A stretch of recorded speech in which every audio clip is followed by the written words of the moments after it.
I guess we'll give everybody a couple more minutes.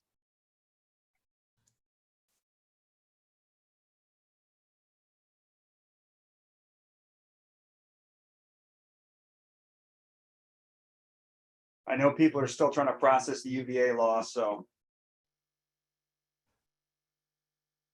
Painful day.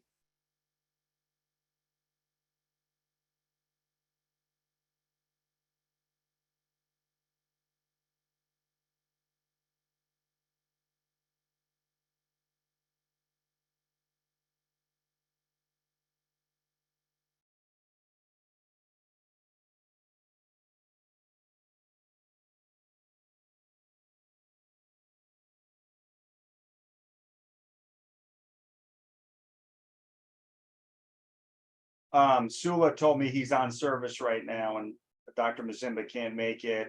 Dr. Tarani has a family event, he can't make it. I don't know of anybody else. No.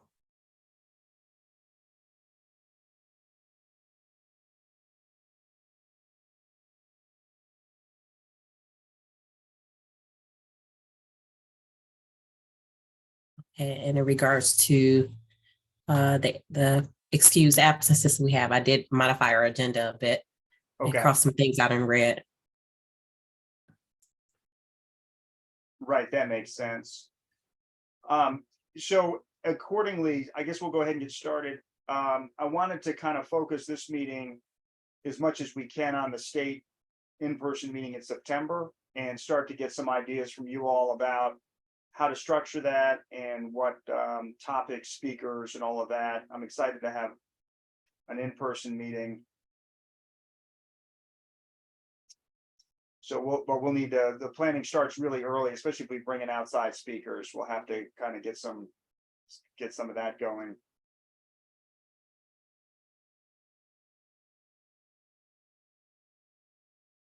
Okay, all right, sorry, I was trying to see what that chat was.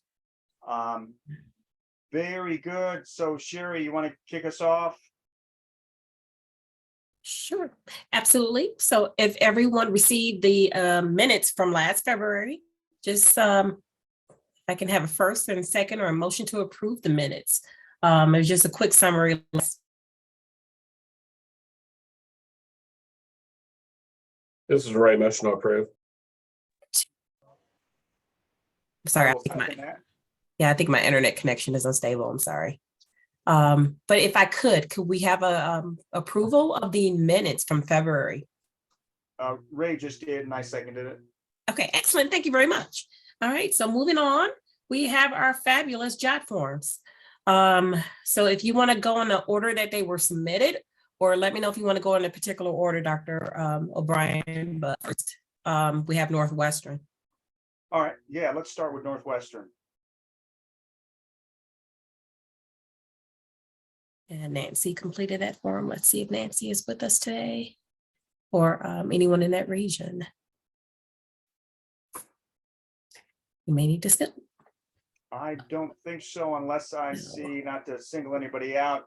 Myra, do you want to do us the honors?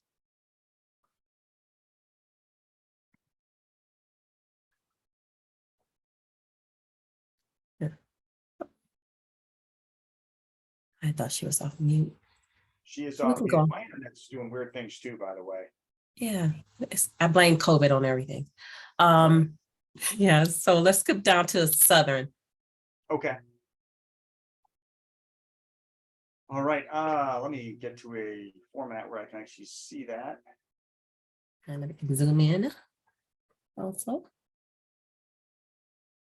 Okay, do you want to bring that up or have you already brought it up and I can't see it? And let me stop sharing and I think, something is everything is going on today. Yes. Okay, let me share it again. It's been a weird day. Yeah, it really has. Okay, how is that? There we go. Okay. Megan, right, do you so- want to talk us through this? Hi, sure. So our last VHAC meeting was on February 2nd, And our next one is on April 6th. We do the VHAC on the even months, and we do chest pain council on the odd months. Our first medical contact balloon median time year to date, we're at 72 minutes. And shock patients for last quarter, quarter 4, we had 5 shock patients after criteria, the exclusion criteria. And 100% had a lactate measured and 40% had a CPO calculated. All right, very good. So I'm trying to think if there's any other major things going on in the southern region. I don't think so. We're still trying to encourage our docs to get those CPOs down and calculate those. We had a meeting with them not long ago.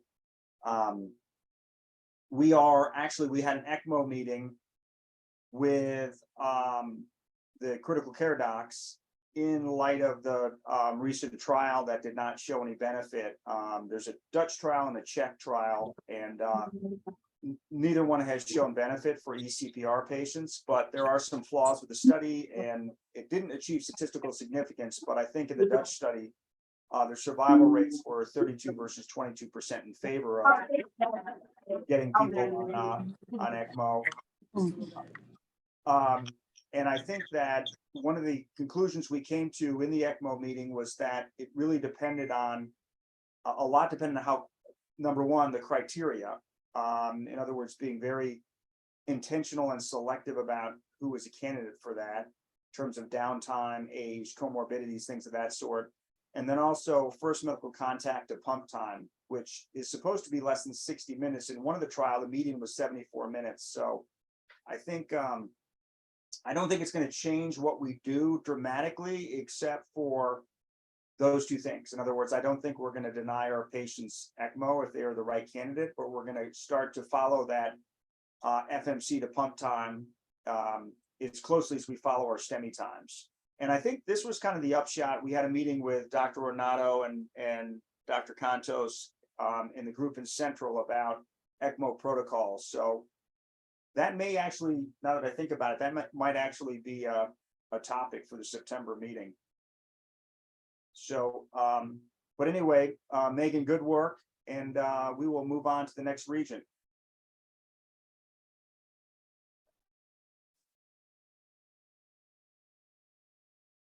Northern, and I think Ray is on the line with us. Good afternoon or good evening, everybody. So we last had our meeting on February 23rd. Our next meeting scheduled May 25th. We had about 26 people attending. The figures I'm going to give you are the cardiogenic shock AMI patients year to date is 11. The lactate, we did 10 out of 11, and the CPO was 8 out of 11. And then our times for the 3 hospitals that we have were 54, 63, and 63. I did add some additional data up in the down in the notes, just from the EMS perspective. Still trying to work with the vendor ESO to figure out if these are actually true numbers or not. So this is what we're going to hope to keep presenting. Aspirin admin for STEMIs or suspected cardiac was 39%. Again, I'm not 100% sold that we have the correct numbers, but at least this kind of gives you an idea. And this is for Q3. 12 lead ECG was performed 76% of the time. The average time was about 7 minutes and 58 seconds, and 75% were under 10 minutes. STEMI alerts, again, a lot of our folks are transporting directly to PCI centers, so they may not actually be calling a STEMI alert. So we're going to fine tune that again. But for those that did, of that 27%, it was about at the 1656 time limit for the average. Yeah, that looks great. Good times despite the legendary traffic up there.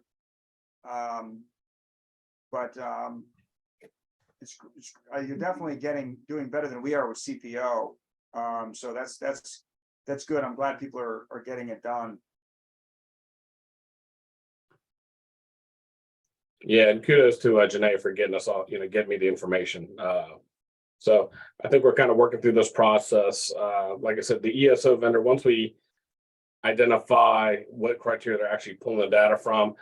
We should be able to create reports, and then every EMS council across the state or every EMS agency can actually pull these same reports and run them themselves. Great, great. And Dr. Tarani was telling me that because of scheduling, you had to postpone the Northern meeting, but you had that. Is that back on the books or? I don't think it's back on the books yet. I think we're still trying to figure out, wait for another poll to figure out what'll be the best time. Exactly. Yes. And how many hospitals, Ray, if we're looking at recruits, that's one of the other things I wanted to do tonight is we have a few things on our action item list that we haven't gotten a whole lot of traction with, but one of the things I did want to focus on tonight are the institutions that are in your regions that are not yet part of this STEMI registry, these meetings and all the rest. How many hospitals total are in Northern? Isn't it? I want to say there's about 10 or 11 hospitals in Northern. I have to double check that, but Okay. and we're only reporting, these are only numbers from Inova Fairfax, Inova Alexandria, and Inova Loudon. Okay. So when I look at the hospitals in Inova Alexandria, Fairfax, Loudon, Mary Washington, Prince William, Reston, Centera, Northern Virginia, and Spotsylvania, and VHC. Wow, you're a big region. Yeah, and the weird part about this is Spotsy and Mary Washington are technically part of the Rappahannock EMS Council. So there's that's where there's some crossover. Okay.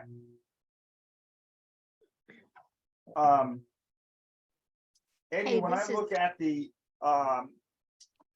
sort of a spreadsheet that you sent out, if there's an X for the cardiology box, does that mean STEMI registry? And I can give you, oh, there you go. That was quick.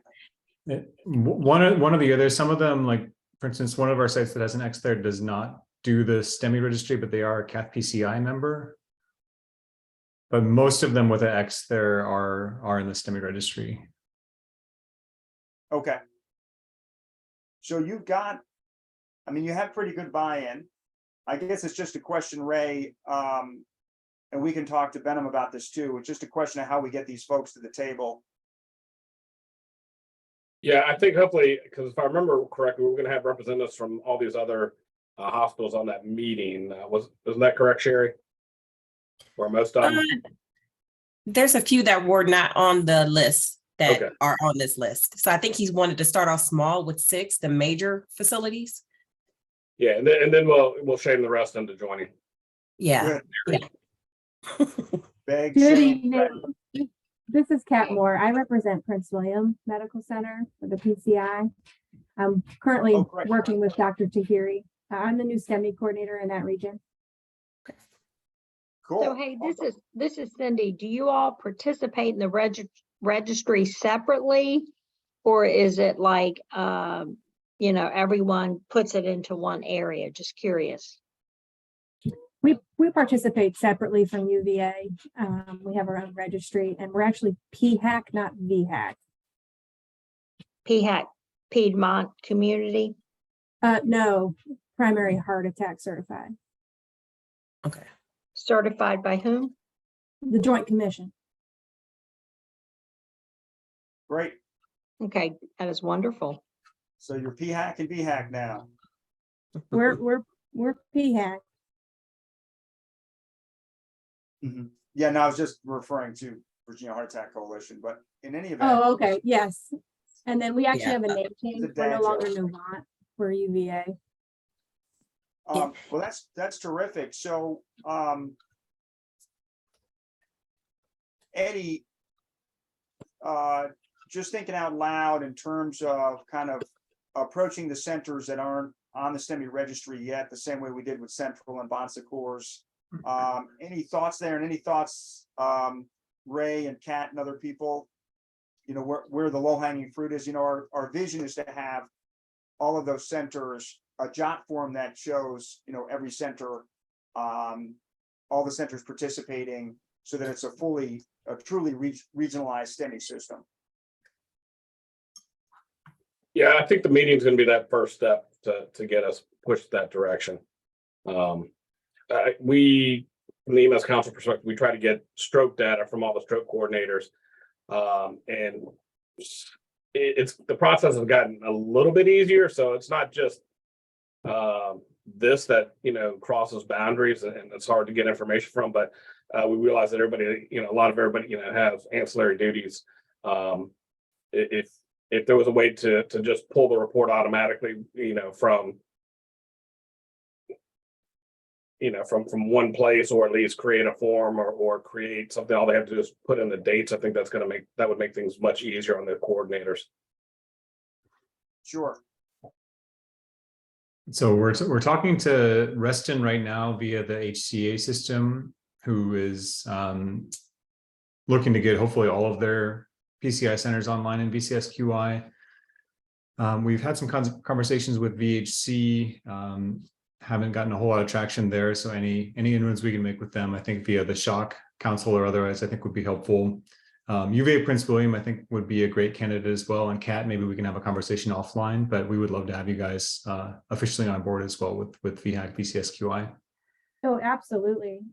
Definitely looking forward to meeting key players as I'm new. So, but I know we do treat cardiogenic shock and we do play some pillows and things like that too. So it's nice to finally find a wheelhouse for us to fit into. Terrific, great. And Ray, so I think if you want to show the JOT form, just as an example, at that northern meeting for the hospitals that don't contribute to this yet, just to give them a sense of what we're trying to do. But I appreciate what you guys are doing. That's a good progress there. All right. Yeah, Sherry. absolutely. We'll share it. Yeah, cool. Thank you. Okay. Up next is Western. Good evening, this is Melanie. Let's see. Basically, we had, as you can see, our last meeting in December. We were actually probably up for a meeting in March, but our date right now is going to be April the 4th. It's Tuesday, April the 4th. And our last meeting, and I reported this at the last one too, that Dr. Brzezinski and Dr. Constance presented STEMI cases, and we had roundtable discussion. And we have sent out a survey to determine the best day of the week and time to get more participation. And, we were hoping for a lot more, EMS participation, and I didn't get a whole lot of return on the surveys from our EMS colleagues, but, hopefully we'll be reaching out to them and personally and trying to get them more involved in our meetings. And this is the same data as we had shown at the last time, since we're doing the last published NCDR data for our different sites. We had 75, 82, and 97 as our first medical contact to device times. And I don't have the data yet on our shock patients. And a couple of our facilities are not utilizing ARMIS yet, so it's more difficult for them to parse out that data. It's more of a hand collect kind of a thing. So they're hoping that by Q1 we'll have some good data. So we'll put that in there for all of our sites that aren't reporting. Terrific. Let's see, I think I saw some other friends from Western. Hey, John, any comments or thoughts on things? No, we're just, we're up for our chest pain accreditation. We've been trying to get really focused on that. Trying to partner with the Salem guys to do a regional, ACC database. So we're all trying to shoot towards the same target. So we've been doing pretty good. Our last month, I don't know how y'all been doing, but our last month we've had probably some of the sickest and scariest cases rolling in. We've had 4 ROSC just in the past week in the field, Ross with STEMI. I mean, it's been like bad stuff, you know. Yeah. Yeah, it's definitely, I and a few others have had a black cloud. We've had a lot of STEMIs. It's amazing how it comes in spurts. Well, terrific. Let me think. Up Well, next is Eastern. Eastern, and one other thing, Western, we're struggling a little bit too with getting EMS to the table. And they're very engaged. I mean, they're all in when it comes, but just actually getting them to the table at the same time as the Right. nurses, techs, and docs. I don't know what it is. It's just, we've tried a lot of different things. So if you find a good way to do it, let us know. Yeah, and everyone else here too. For us, it's you know, it was dwindling off a little bit, our volumes before the pandemic, and since then it's just been, you know, really hard to have them attend, you know, meetings. So hopefully we'll meet a, you know, that'll correct itself soon. I hope so. Hey, this is Ray. One of the things that you Yeah. can do is reach out to your regional EMS council.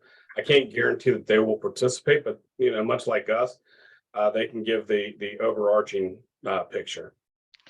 Right. And actually, our Western Council, those are our most, you know, folks that do attend.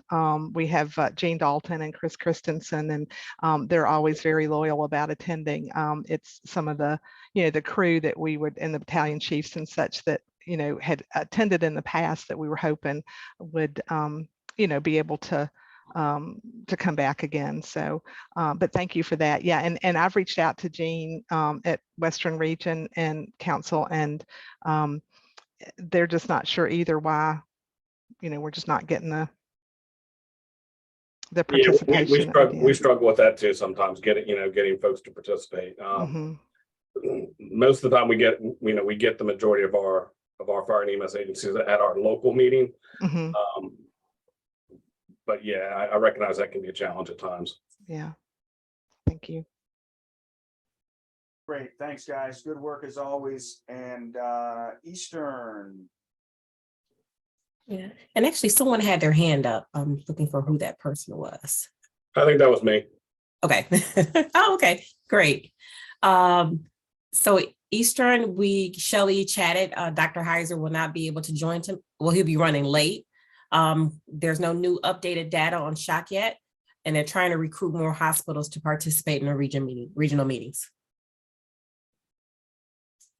Yeah, I need to connect with Justin. I don't know where we left it in terms of getting, Eddie, you may know some more in terms of getting Sherwood Moore and Chesapeake. Sherwood's a VHAC friend from literally, he was with us in 2008. Or are they already ahead on this? Are they already part of the STEMI registry? I talked to Dr., I don't know how to say his name, Dr. Buck or Dr. Book there a while ago. So I was able to connect with Sherwood a couple weeks ago. He uploaded his cath PCI data. We're still waiting on the STEMI data. They do participate in ChestPan MI, but they haven't been able to upload it yet. I think they've been really swamped on their side, just admin wise. So I'll follow up with Sherwood again. We're 50% of the way there, at least in terms of the data piece, and should have him online here soon, hopefully. Oh, okay. So it's really more of an IT thing than it is an organizational thing. Mm-hmm. Okay, Excellent. great, good. All right, good. Well, I'll touch base with Justin also about connecting with getting connected again with Norfolk Fire. So we don't have, do we have anybody from Central tonight? It does, Dr. Contos says no, we do not. Okay. Okay. Sherry, I know we, yep. Okay, go ahead. You. Okay. I know we adjusted the agenda because Dr. Trani couldn't be here. And those action items he said he was going to pursue, which is just to let everybody know where we're headed. You wanted to really launch the SHOC presentations journal clubs. That's something we could do statewide remotely. I think that would attract a lot of attention. And And then also whether we start to move towards a unified shock agenda for the state. I mean, there is a national cardiogenic shock protocol, which I do not have in front of me, but I'm told it's fairly similar. If you remember once upon a time when we launched the shock initiative, everybody redid their shock protocols, brought them to the table. It was pretty interesting. They were all surprisingly similar in what we do. So more on that later. One quick piece for Central, by the way, and not to call on anyone, but we do have Colleen and Karen from Bon Secours on the line, and Bon Secours Richmond has recently, within the last month or two, signed on to VCSQI and is in the process of getting their STEMI data loaded soon, hopefully. Great. That's wanted to recognize them real quick, and Colleen or Karen, feel free to chime in too. Please. Hi, this is Colleen. Thanks. Yeah, I know we don't have our data yet, so just kind of listening, and hopefully we can be a bit more engaged in the near future. Same. I'm still waiting for verification that Memorial has signed their stuff so I can start uploading my data from that facility. Well, fantastic, guys. We're very, very excited to have you on board, and we know it takes a little while to get that together, and just it's great. I'm just really, really happy to get more engagement in the central region. So thanks again. Yeah, thank you. So Sherry, with our modified agenda, to keep us on track, just one other bit of housekeeping. I think you still need photos and bios for the website from some people who are shy and don't want to turn that stuff over. Exactly. So I've made some adjustments as it relates to their photos, but I would like to receive their bios, and I'll keep sending some friendly reminders just to send some bios. You know, we want to have great representation of who you are, and there's no better person to do it than you. But if you don't send it, I can try to find your LinkedIn profiles and come up with the bio. But we just want to make sure that we're representing you appropriately. So Sherry, you're allowed to put whatever picture on there you want if they don't send the one they want, right? Yes. Fair game. Well, let's we're ahead time-wise because of some of these adjustments. So let's start to discuss what we want to do with the September meeting. I have been jotting down just a few ideas for topics. So for starters, let's think about the schedule or the structure of the day. Now, remember, it's September 14th. Eddie, typically with VCSQI, we have the board meeting at 4, and then we have presentations that night. Yeah, like 5 p.m. dinner, and then presentations, you know, from 5:30 to 7:30-ish. Okay. So just throwing ideas out there. Typically, we would our in-person VHAC meetings would start. We would have a social event the night before, and then the morning of we would start around 8 or 8:15, and we would go through to about 3 p.m. Which seemed like just the right amount of time. Of course, now we would be doing it during the day, and then doing the VCSQI stuff at night. So, which I don't know if that's going to be too much for people, if they're just going to be too tired. Will some people be there for part of the meeting and not, for the VHAC part and not VCSQI, or vice versa? And we don't have to decide all this tonight, but again, I know it sounds early, but it's amazing how long it takes to get stuff in place. Let's just talk about the structure of the day, and then we can start talking about structure, location, date, and then we can start talking about the content. So feel free, it's an open forum. So this is Cindy. There's no agenda yet. So this is to create the agenda. This is starting from scratch. We have a Okay, day. great. We have a goal, which is an in-person meeting. Do we have a location? It's usually alternates between the Botanical Gardens in Richmond for the VCSQI meetings and the Boar's Head. And Eddie, do you think we'd be able to get the Boar's Head? I think we decided that was probably a better location. We can definitely try for Boar's Head. So we're talking Charlottesville. Yes. Okay, Correct. got Oh, it. and Thank you. hasn't been confirmed yet, so we Okay, can great. open to other suggestions, but Charlottesville is kind of a nice, pretty central location. Yeah, we've had it everywhere from Lynchburg to Norfolk Right. to Mary Washington to Charlottesville and all over. And I like moving it, to sort of generate interest in those areas. We had it in Norfolk one year because that was the year that we published the STEMI Accelerator with Duke and the AHA, and the Norfolk region is one of the 11 regions in the country that the study was based on. So that was a unique time, but it seemed like Charlottesville worked pretty well in terms of accessibility and venues. We had it at UVA at least, possibly twice, at least once.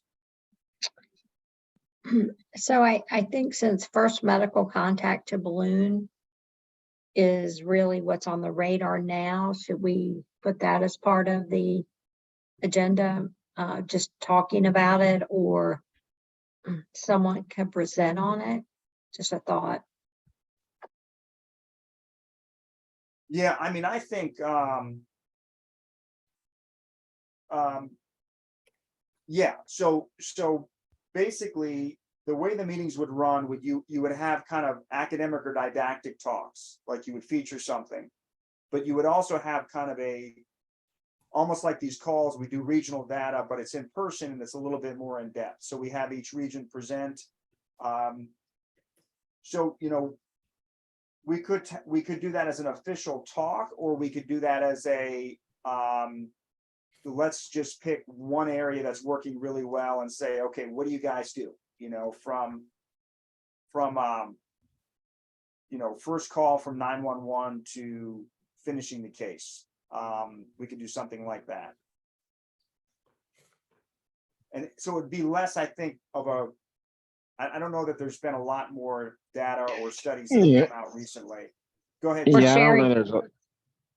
I don't know that there's a lot of new data, but I do think that it does provide a good breakout or a good case presentation to talk about the different ways of communicating that stemming from from the field.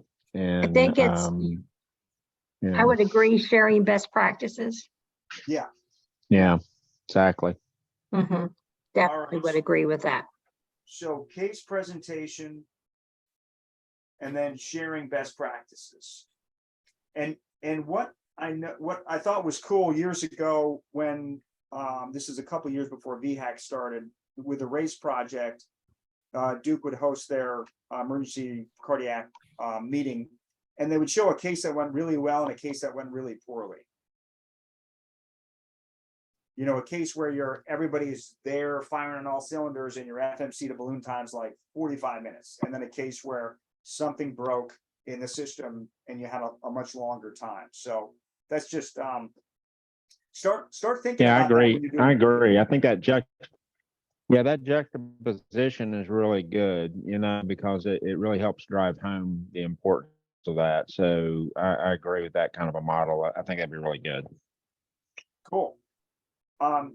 So between now and then, start to think about cases. John,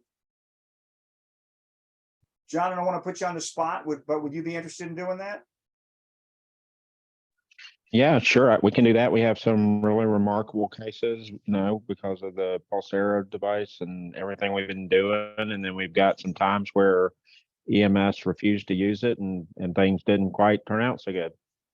Great. Yeah. All right, good. So we already have a talk. Good stuff. So let me throw out a few more ideas and then open it up to everybody else. The STREAM 2 trial just came out, which showed a benefit to half-dose lytics in elderly patients, pre-cath lab. I have not read the whole study. I read the blurb from the ACC highlights, but it looked interesting. And that's all cap stream too.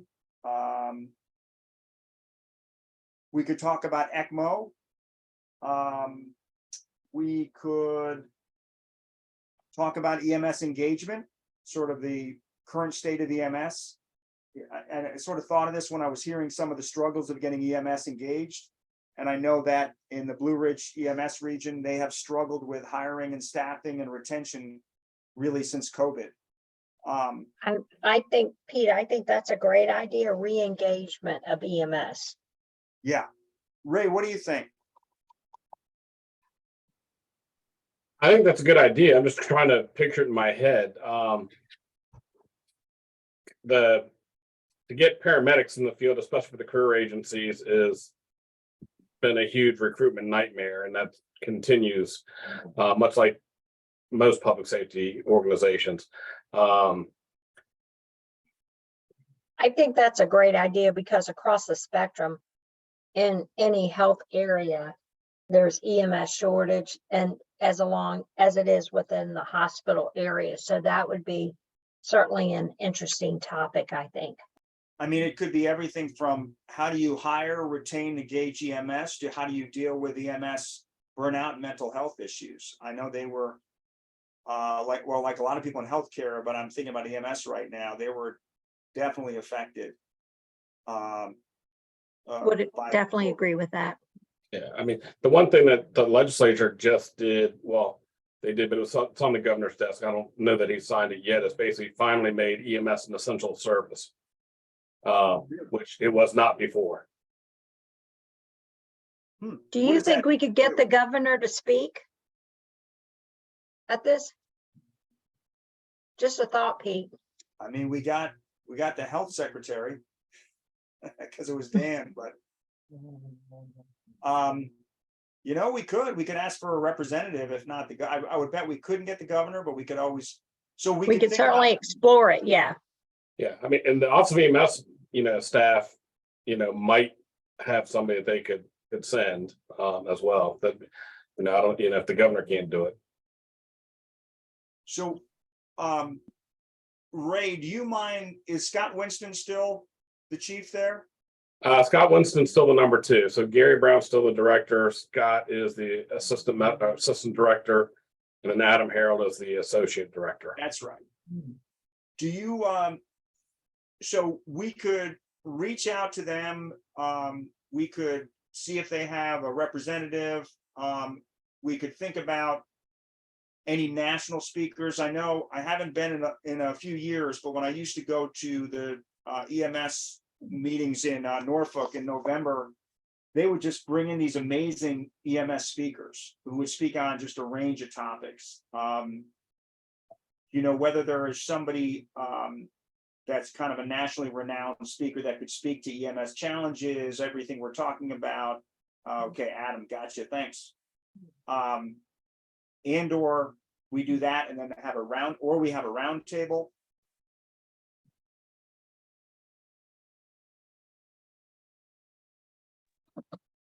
Anyway, just to kind of get people thinking about that, we can, Ray, we can discuss that a little bit more offline. Sounds good. Okay, what else? Some folks we haven't heard from tonight. Other ideas?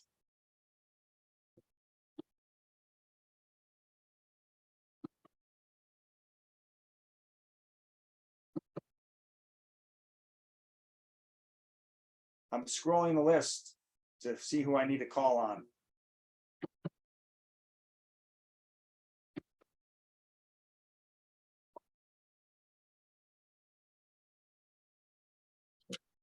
Anything from a shock standpoint?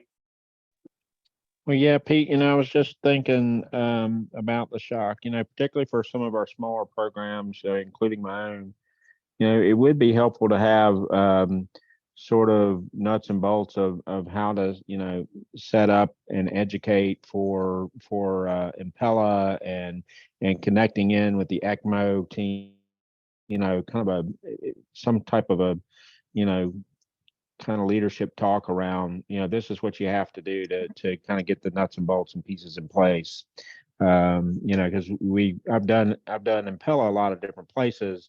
The HCA system I'm in right now, it's a little bit more of a challenge. Their education's a little disjointed, in my opinion, and you know, so I think it could be helpful. Yeah. So That's a great idea. So what I'm writing down and thinking about is how do you assemble a shock team? How do you educate your staff, and or just a quick primer on some of the devices? yeah, exactly. I mean, I just kind of this is kind of the bits and pieces you got to have. You know, the staff, the training, the et cetera. Yeah.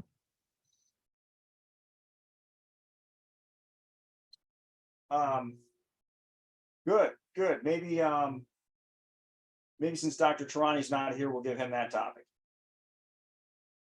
But I think he does want to present on shock. So that would be a talk that we try to keep this meeting appealing to a wide audience. In other words, we've had EMS students right up to, interventional cardiologists who are, have been doing this for 20 years. And we've managed to thread that needle before, where we're able to present kind of a range of topics. So I think this gives us something to start with. I don't think Mike Contos is not in the line, right? He usually has a lot of great ideas as well, in terms of the latest studies and whatnot. And then speakers. Hey, Peter, I don't know if you want to include this or not, but we've been very successful at Stroke Smart, reaching out to the different community organizations. If that's something that you'd want, we could probably make that happen as well. Yeah, I just thought of that. Stroke Smart in terms of public education. Yes. Okay. Yeah, let's put that in the list. So Sherry, maybe what we can do is come up with, over the next week or two, we'll loop Mike and Benham in. We'll come up with 8 or 9 different potential topics, and then we'll just poll the group. Because we're going to have to keep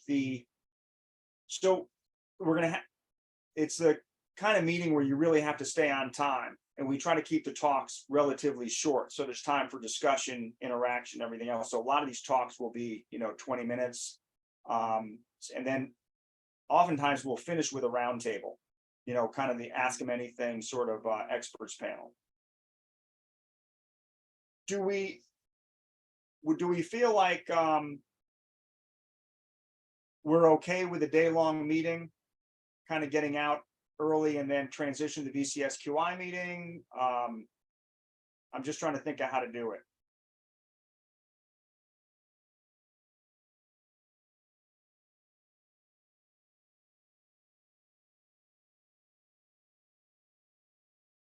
Well, let's plan on that for now. And then if we think otherwise, we can always make adjustments.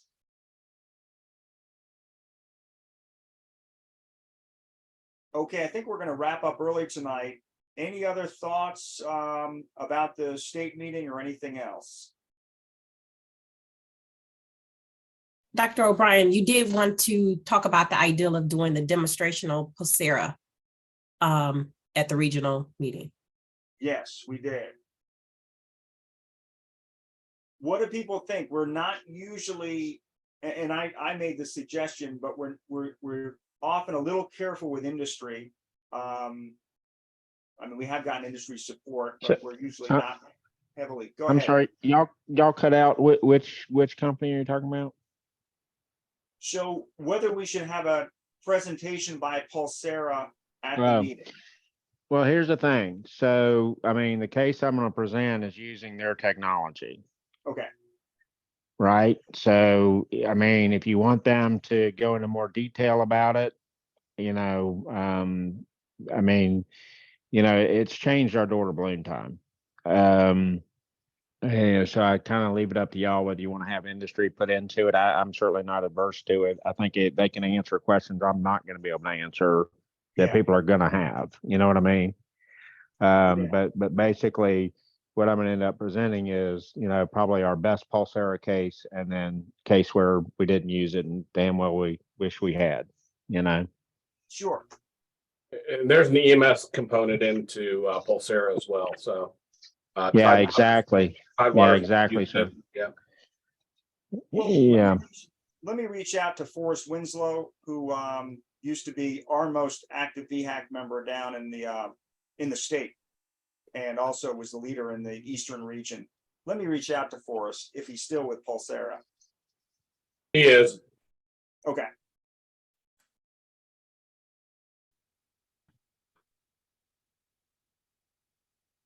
Okay, very good. And so I just saw something pop up in the chat that you guys had a good idea for an engaging speaker.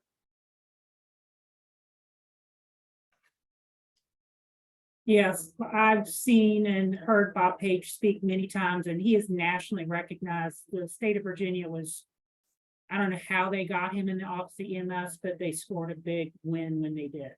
Yes, Oh, they okay. did. And if you want him to do an escape room, I mean, it's a limited amount of people, but he can run an escape room for you too. Cool. I missed that last weekend. I'm bummed. What does he do? He's in the He's done Office a, of EMS. He's Yeah. a continuing education coordinator, but he's been around for many years. Just research him. You will be amazed by what this guy has done and knows. Yeah, that's the kind of people we need. And what do you think he would be best to speak on? you could pretty much give him anything. I think he can speak on pretty much anything. If you wanted him to do like a keynote kind of concept, I'm sure he could put something together. But if you want him to present on a subject, he's got a vast knowledge from a program he does for stethoscopy to 12 leads to toxicology, you name it, he can pretty much do it. Okay, cool. Well, the keynote speaker is important. It really is. They set the tone for the day. So maybe we need to do you guys know him? I do not. I know Cam Crittenden, who is one of the executives for the Office of EMS. I guess I could reach out to her and see if that's something, or have her put y'all in contact with him. Yeah, that'd be great. You want to reach out, copy me in, whatever. Okay, can you drop your email in the chat for me and I will Sure take care of will. that? Thank you.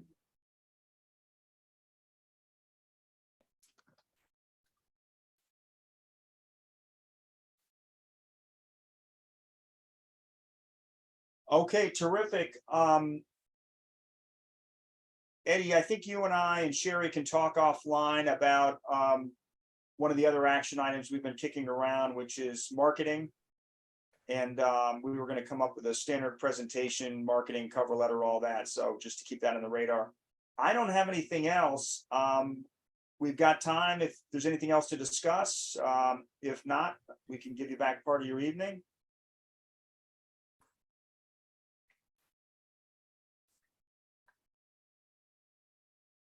Okay, very good. Sherry, any final words? Thank you all for coming, and to all a good night. All right, great. Thanks, guys. Really, really appreciate it. Have a good night. Have a good night. Bye. Good Good night. night. Thank y'all.